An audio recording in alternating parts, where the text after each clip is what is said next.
இந்த ட்விஸ்ட்டை நம்ம யாருமே எதிர்பார்த்துக்க மாட்டோம். ஏன்னா, வித்யா பார்த்துட்டீங்கன்னா, ரோஹிணி, மனோஜையும் பிரிக்கலான்னு சொல்லிட்டு மந்திரவாதிகிட்ட போயிட்டு தாயத்து வாங்கிட்டு வந்தா, அது பின்னாடியே பார்த்தீங்கன்னா, ரோஹிணியுமே வந்துட்டு வித்யாவும், மனோஜையும் எப்படியாவது பிரிக்கணும். அவ வந்துட்டு மனோஜ் வந்துட்டு என் பேச்சே கேட்கணும் அப்படின்னு சொல்லிட்டு தாயத்து வாங்கிருவாங்க.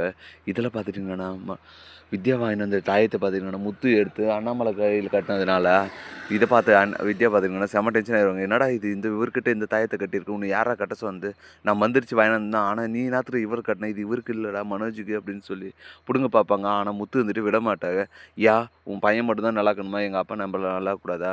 அதனால எங்க அப்பா கையில தான் இருக்கணும்" அப்படின்னு சொல்லி பேசிட்டு இருக்க டைம்ல தான் பார்த்தீங்கன்னா, ரோஹினி வந்துட்டு எப்படியோ மனோஜ் கையில தான் வாங்கின அந்த தாயத்த கட்டுறதுனால, மனோஜ் பார்த்தீங்கன்னா, ரோஹினி பேச்ச கேட்க ஆரம்பிச்சுருவாங்க.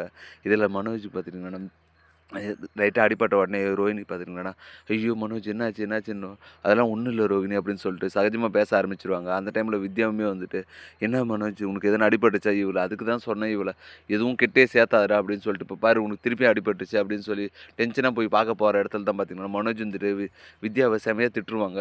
"நீங்க என்னாத்துக்கு இப்ப வந்தீங்க? அதெல்லாம் என் பொண்டாட்டி பார்த்துப்பா. நீங்க கிளம்பி போங்க" அப்படின்ற மாரி சொல்ல, இத கேட்டோனே ரோஹினி பார்த்தீங்கன்னா, ரொம்ப சந்தோஷமா இருக்கும். அப்பாடா நம்ம வாங்கி கொடுத்த தாயத்து வந்து எப்படியோ பலிக்குது. மனோஜ் பார்த்தீங்கன்னா, நம்ம பேச்ச எப்படியோ கொஞ்சம் கொஞ்சமா கேட்க ஆரம்பிச்சுட்டான். இனிமேல் வந்துட்டு இப்படியே இது பண்ணிடலாம் அப்படின்னு சொல்லி மாதிரி போட்டு காட்டுவாங்க. அப்புறம் தான் தெரியும் இதெல்லாம் கனவுன்னு சொல்லிட்டு.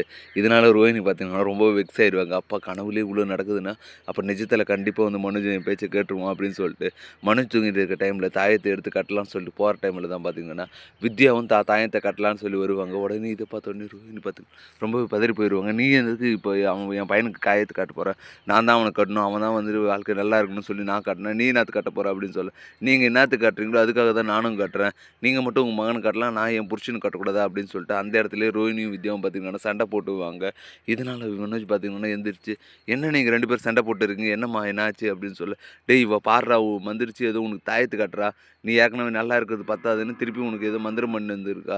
அதனால அவ பேச்ச கேட்காதடா" அப்படின்னு சொல்லி அழுதுகிட்டே சொல்ல, உடனே ரோஹினியுமே தாம்பங்குக்கு, "இல்ல மனோஜ் நான் உன் நல்லதுக்காக தான் தாயத்து கட்ட வந்தேன். உங்க அம்மா தான் வந்து உன்னை கெடுக்கிறதுக்கோசம் ஏதோ தாயத்துக்கு எடுத்துட்டு வந்து கட்டுறேன்னு சொல்லிட்டு வந்துருக்காங்க பாரு" அப்படின்னு சொல்லி 2 பேர் தாயத்தையும் பார்த்து மனோஜ் பார்த்துட்டீங்கன்னா, "என்னம்மா இது இந்த காலத்துலயும் தாயத்த அது இதுன்னு நம்பிட்டு தூக்கி போட்டு போய் படுங்கம்மா" அப்படின்னு சொல்லிட்டு பார்த்தீங்கன்னா, மனோஜ் பார்த்தீங்கன்னா அமைதியா படுத்துருவான். இதனால இவங்க 2 பேரும் பார்த்துக்கிட்டீங்கன்னா, பயங்கரமா சண்டை போட்டுருப்பாங்க. இத பத்தி நீங்க என்ன நினைக்கிறீங்கன்றத மறக்காம கமெண்ட் பண்ணுங்க. மேலும் இது போன்ற வீடியோக்கள தொடர்ந்து பார்க்க மறக்காம நம்ம சேனல் சப்ஸ்கிரைப் பண்ணிருங்க. Thank you.